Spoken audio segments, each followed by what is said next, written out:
After returning from a night to celebrate the arrival of the new year, my husband and I returned to our apartment complex to turn in for the night. We both had a couple of drinks, but neither of us were intoxicated. As much as we enjoy partying with friends, when it comes down to it, we are really just homebodies. We lived in the corner penthouse suite of our complex. Although this was never confirmed, it was suspected the owners wanted to convert this apartment complex into condos. The rent certainly was not cheap, and access was limited to this floor. Upon entering the building, there is a walk-up, 2 secured doors, and every now and then, there would be a doorman to greet you as you entered or exited. There were also multiple security cameras placed throughout and around the building.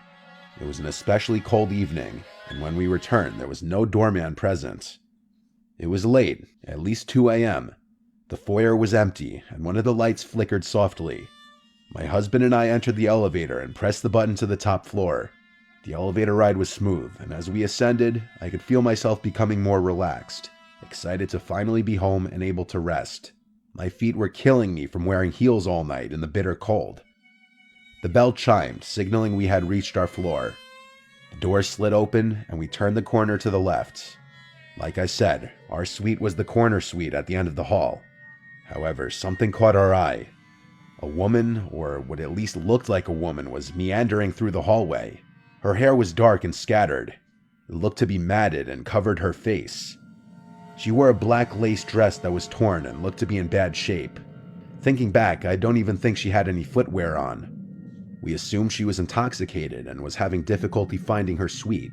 Although on closer inspection, she didn't look familiar. We knew all of our neighbors, as like I said, access was limited on this floor. I looked at my husband, who stood still as well. I could see he was contemplating the same thoughts. I asked him, should we ask if she needs help?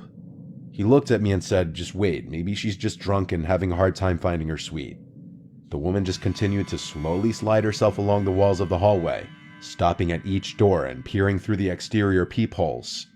Admittedly, this was creepy, but it just added to the theory that she was a drunk woman looking for her friends. She was humming, or what I believe was humming. The sound was something between a growl and a hum.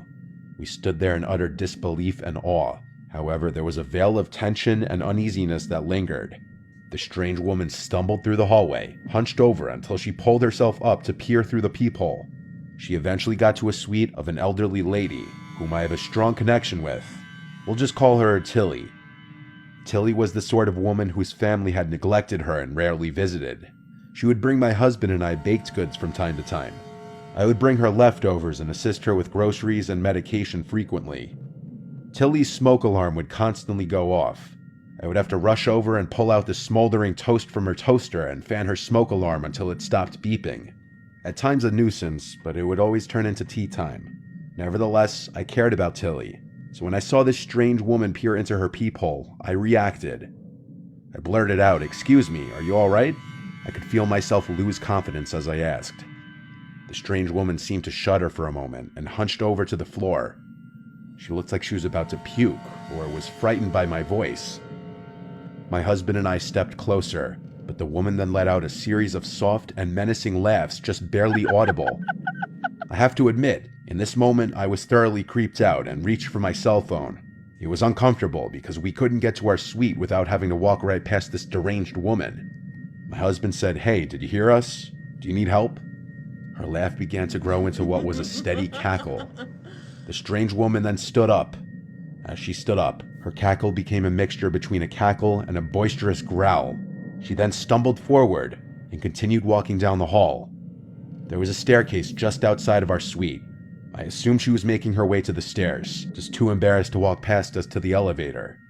Maybe she was just a drunk woman and this was nothing more than an uncomfortable standoff with a sad and intoxicated woman. I mean, if she was really that drunk, the stairs probably weren't a good idea. We were on the 7th floor.